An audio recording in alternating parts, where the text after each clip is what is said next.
Somebody's giving us a drum roll. We have Jeffrey Moe's top 8 with my favorite Legacy deck, Goblin Charbelcher. And I have something in my hand. If my camera, can you cut back? You can cut back. So you can't cut back. If you can see this right now, I'm holding $80 worth of islands. 80 or 90? I thought it was 90. $80 or $90 worth of islands. 90. And do you know why? Because he has 15 islands in his sideboard. I love that Cedric is playing to the camera. I'm playing to the camera. It's not on. I don't care. You guys Oh, there it is. Yes. Look at his islands. These are in his sideboard. 15 of them. He didn't need them to top 8 the tournament. So, insane. Yeah, on your way to building a Charbelcher deck. Absolutely. Yeah, got the sideboard down. So yeah, that's 5th place, Jeffrey Mose with Belcher. Yep. 6th place, Glenn Jones. Star City's own. Star City's own Glenn Jones with Rug Delver. Boring. Eric Fry in 7th place. There he is, and he's playing Mud, as it says. And we'll see him shortly against Todd. Yeah, the name of his deck is Mud. Actually, it's about to start. 8th place, Joey Manor with Attack of the Show. We saw him on camera earlier. We saw him earlier. We might see him more. We might see him later. Let's get this on. We are underway. Todd is playing Hypergenesis, as we said. Hypergenesis show and tell deck that we've seen at least a couple times today, but if you guys aren't used to it, he's going to be putting Gristlebrand, he's going to be putting Emerald Cruel into play, Progenitus, all sorts of fun stuff. It's a tribal legend deck, I think, is how you could say. You could say that if you want to. And so Eric has a Wasteland, second turn Ancient Tomb, and into Trinisphere. And that's going to be a pretty big problem for Todd. It's going to make it so he's going to have to win via show and tell more likely than Hypergenesis, just because it's going to make Cascade plus Hypergenesis cost 6. Yes. And there's Kuldotha Forge Master from Eric Fry on turn 3 off of obviously the Ancient Tomb he had last turn, the Wasteland, and a City of Traders he just played. And if you guys aren't familiar with Mud, I mean, it's mostly an artifact deck. It's going to use City of Traders and Ancient Tomb to really power out its more powerful artifacts. It also has access to Metalworker and a bunch of fun stuff like Kuldotha Forge Master, Lodestone Golem, Sundering Titans, Wormcoil Engines, all of these super expensive artifacts that he can put into play on the cheap, like that one. Metalworker. So yeah, Eric able to, it's basically a ramp deck that just ramps into colorless mana. Yeah. And plays things like Wormcoil Engine, Blightsteel Colossus. These are in the deck. Sundering Titan. Todd particularly vulnerable to a Sundering Titan right now. Yeah, at this particular point in time, very, very vulnerable to a Sun Titan. Lodestone Golem, Platinum Empyrean, Steel Hellkite. These are just some of the guys. One duplicate in the deck. Now you may be wondering, how is Todd going to be able to get through this Trinisphere that's on 3, or this Trinisphere, excuse me, that makes the spells cost 3. Mm-hmm. And what you'll find in Todd's deck list is 8 Spirit Guides, 4 Simian, and 4 Elvish that'll be able to enable him, to pay 6 mana for the 2 spells. So he can do that. And right, that's his plan right now. He just needs to build up enough, build up to 6 mana. Yep. It's odd. It's kind of like standard. I'm trying to build up to 6 so I can cast my giant Titan. In this case, Titan in quotes. Yeah, definitely in quotes. Looking to see what Eric is able to do, because he has that Kuldotha Forge Master there, just kind of waiting over there. Yeah, that Forge Master is Tinker on a stick. There are a lot of things that he can search for, but we can get to that in a second because it looks like Todd is going to be going for it right now. So there he taps three lands, plays Violent Outburst. Is this at the end of Eric's turn? Yep. Okay, just double checking. And we're cascading, and we're cascading, and we're cascading. I'm not going to keep saying that. Past all these cards that cost more than, and there's Hypergenesis.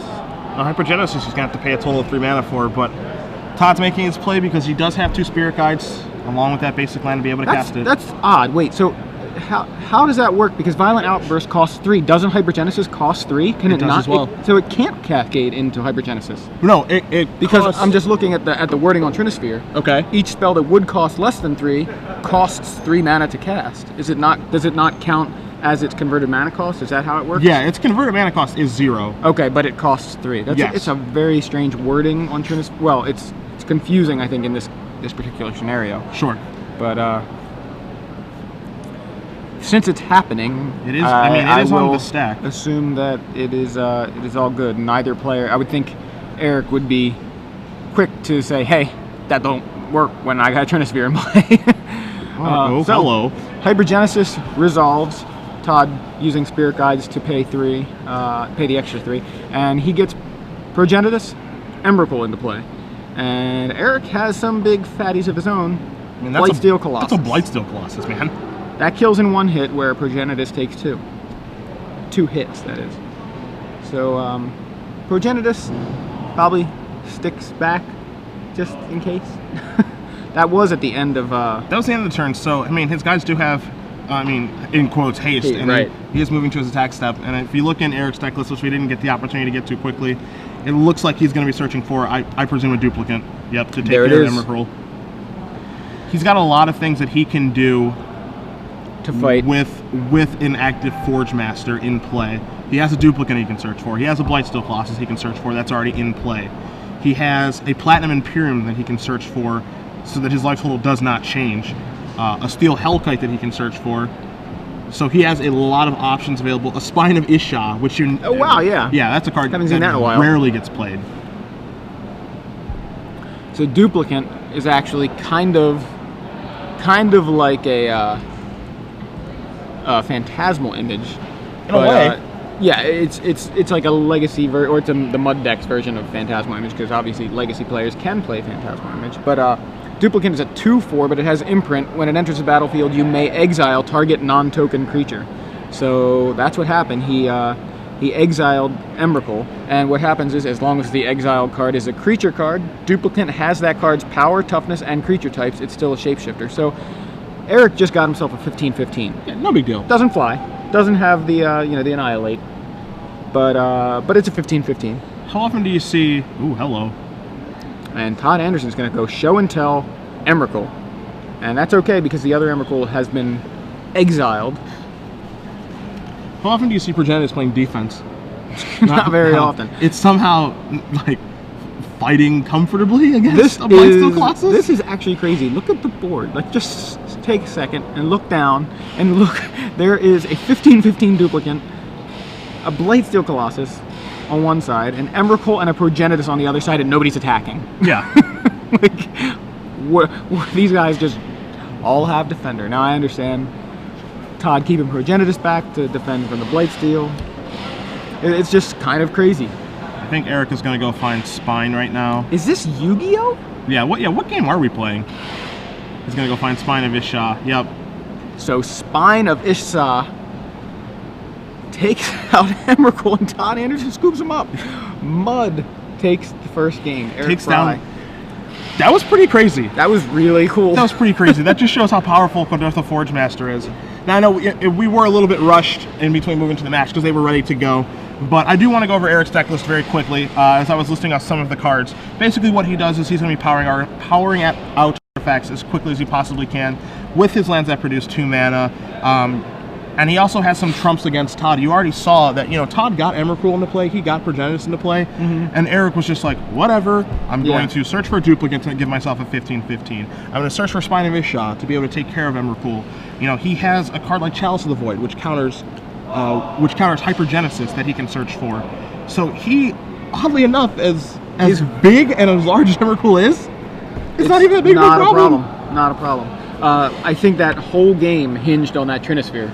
Because that slowed change Todd down things. so Todd couldn't get those guys out in time.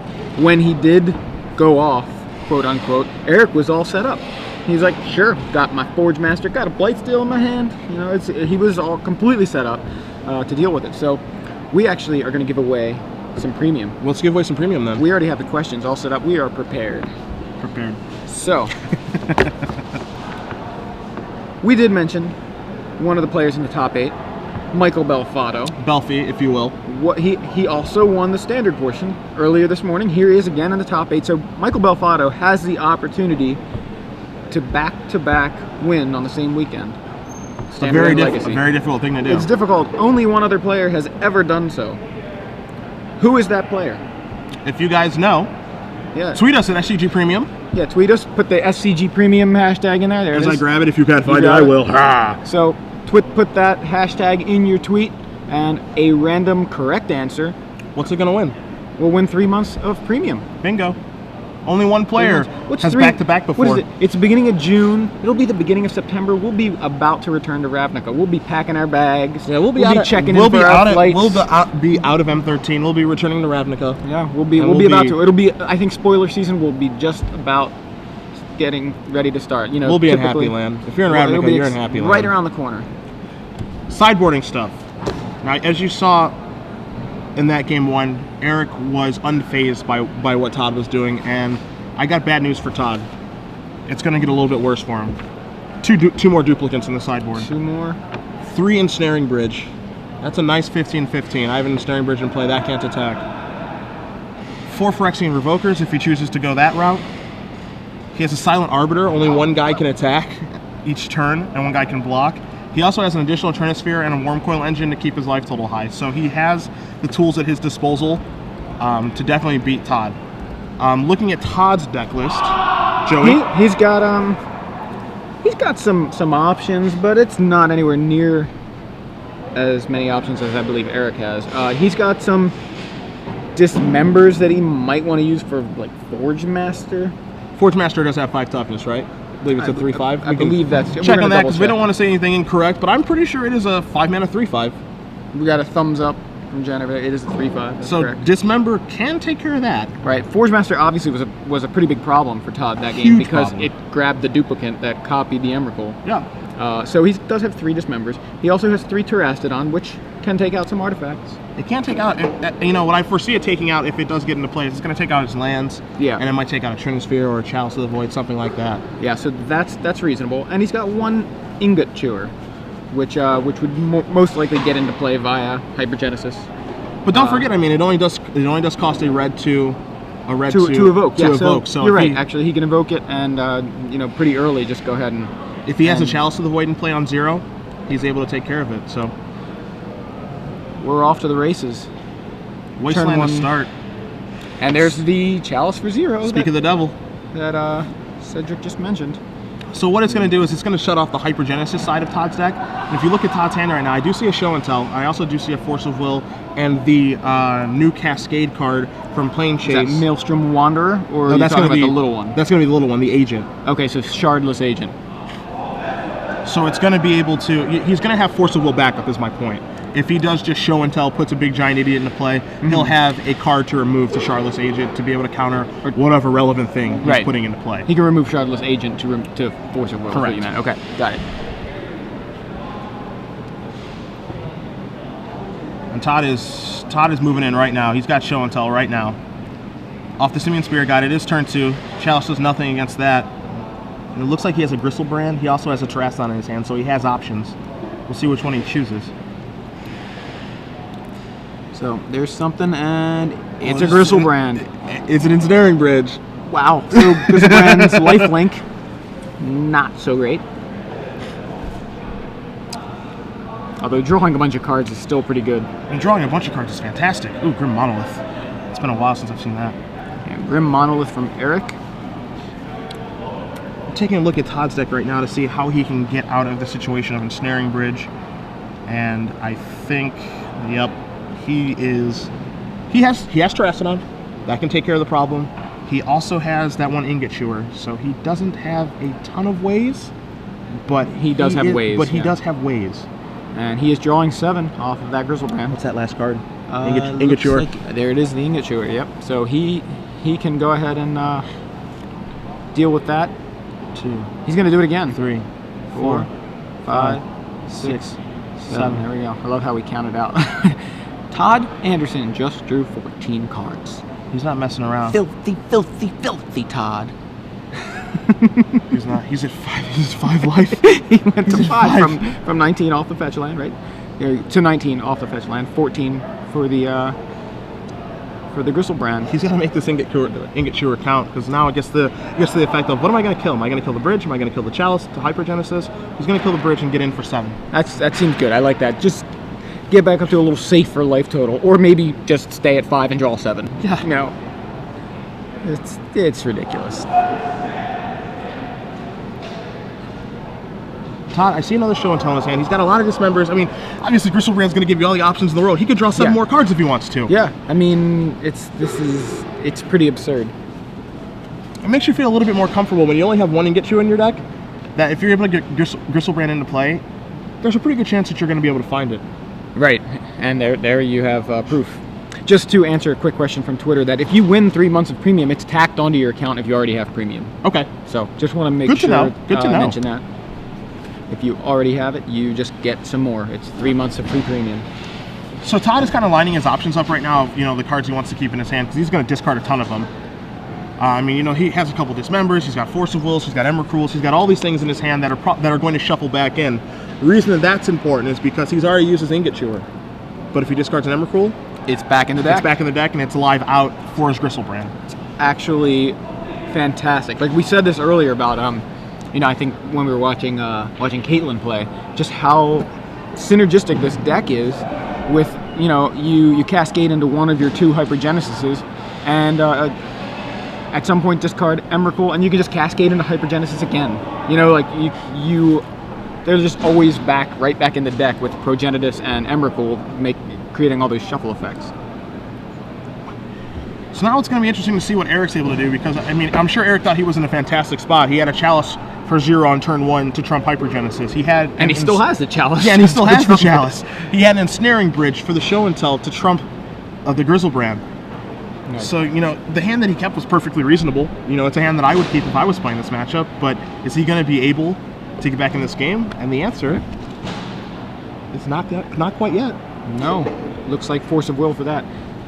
I misspoke. I keep forgetting Progenitus just shuffles itself back, but the Emrakul still shuffles the Hypergenesis. Yeah. Is back. So there's a Chalice, which is a little less intimidating. I like how you mean Crucible? Yeah, Crucible. I like how Todd has the cards that he's kept. He's kept 2 Force of Wills along with 2 blue cards to protect himself there. And he also has a Dismember to protect himself against Koldotha Forge Master. So, you know, he's kind of covered his bases on the, you know, the avenues that he can lose. Right, basically. and in the meantime, he's beating down with Gristlebrand. Which is, you know, a decent spot and drawing a ton of cards. Yeah. He's in, like, a ridiculously good spot right now. So there goes Gristlebrand. Possibly soon. Yeah, I mean, that's what some people have said. It maybe I think that we're being a little hasty, and he only has lifelink, not even haste. So, I mean, I'd like to believe that this card can stay legal, but from what I have seen today from this card is terrifying. It's absolutely terrifying. The way that it just keeps tying the game over and over and over again. He's like, all right, I'll just reset up again. I don't mind. It's no big deal. He's just going to keep Force Willing things. You know, he's got over 7 cards in his hand again, so he can do the shuffle trick with Emrakul again. I think, you know, Avacyn Restored's been legal for, what, 3 weeks? Yeah, not even it feels like maybe a month max. So give the form, you know, Gristlebrand clearly is great, and people are going to start to adjust for it. So give the format some time to adjust. I wouldn't see it being banned anytime. I wouldn't see it being banned June 20th for sure. Not that soon. You know, next banned restricted list announcement is in September. Maybe we'll talk about it again then. Hey, I'm scared of it. I'm sorry. It's a scary card. Just play Gristlebrand.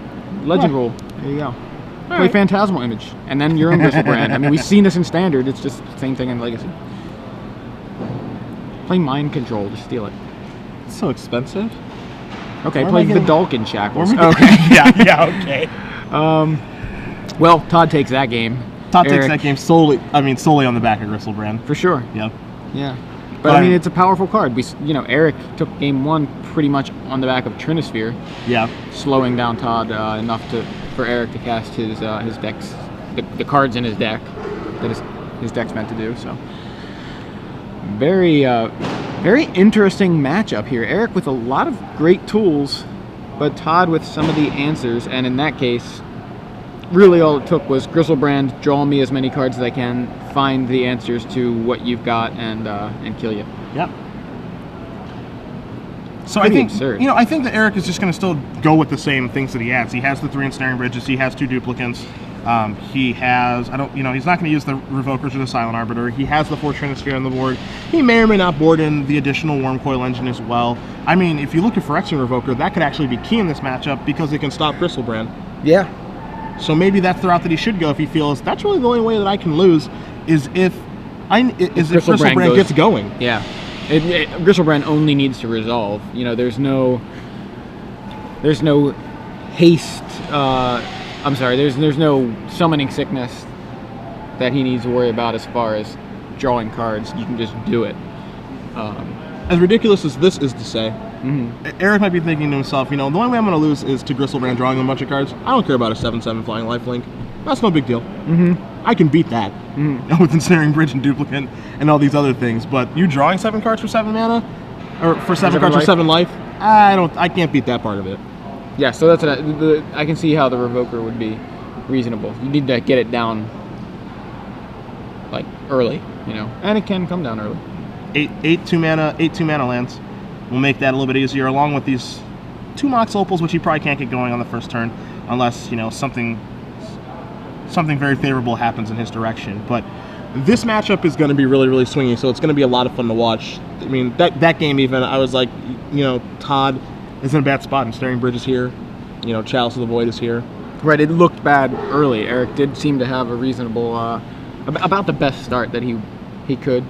Yeah, no, definitely. Todd finds the Ingot Chewer, and well, obviously, in Griselbrand. Yeah. And it's all downhill for Eric from there. So Eric is going to be on the play first this game. And, you know, he's just going to be looking for, I mean, 2 mana, the lands that add 2 mana. He's going to be looking for a Chalice of the Void off the start, because don't forget, guys, Todd can cast Hypergenesis on turn 1. We've seen it happen already. Yeah. All it takes is 2 Spirit Guides and a land, and he can Hypergenesis on turn 1. But what's kind of fun about this matchup is Hypergenesis against most of the decks Todd's played against, it's been very one-sided. Right, because they're like, Sylvan Library? How about this Caracas? Like, that's actually not bad, Caracas. Wild Nicodle, does that do anything? Whereas Eric is like, oh, well, I didn't have enough mana to put this Duplicate and Cadoltha Forge Master and Blightstone Colossus into play, so I actually appreciate you casting that. Thanks for the Eureka. So very, very back and forth. I'm really interested to see how this third game actually does end up. As I shuffle away, I see you taking a look at SCG Live over there. Any fun questions, you know, going on in our chat? Someone agreeing with me that Griselbrand that's Cranny. is worthy of the banhammer. I'm being a little hasty, of course, and you know, I'm seeing Griselbrand in action for the first time in Legacy, and the power level of it is scary. I'm not saying that it has to be banned right away, but watching what we have seen this weekend, it's a very, very impressive card. Yeah, I like Cranny's hashtag there, because his last name's Cranstuber. Banstuber. Banstuber? Yeah. I like that. That's good. Hashtag Banstuber. He forgot, though, to include the other hashtag, Griselband. Griselband. Please quietly leave. Cranny, you did it wrong. Both players look to be going to 6 right now. Do you think this favors one player or the other? Do you think one player mulligans better than the other here? I think Todd can mulligan it into something ridiculous. You know, like you said, the turn 1 Hypergenesis can happen. Of course, Eric can just put something ridiculous into play too. So I don't know that I feel like it favors Todd, because that's what his deck is really supposed to do, and being able to maybe do that very early. I feel like Todd's deck is built to go off very early. Eric's deck is not necessarily, you know, it's built to cast a lot of those spells earlier than they would normally. You know, it's not like you're playing basic lands. You are kind of trying to ramp here, but his is not a combo deck that tries to go off the way Todd's does, and so I think Todd's deck is just built to go off as early as possible, so a mulligan, I think, favors him that way. Okay. I'm interested to see, that's for sure, because as far as I know, and don't quote me on this, I don't think either player mulliganed either the first games. You know, they just had very light 7-card hands. They did their thing. So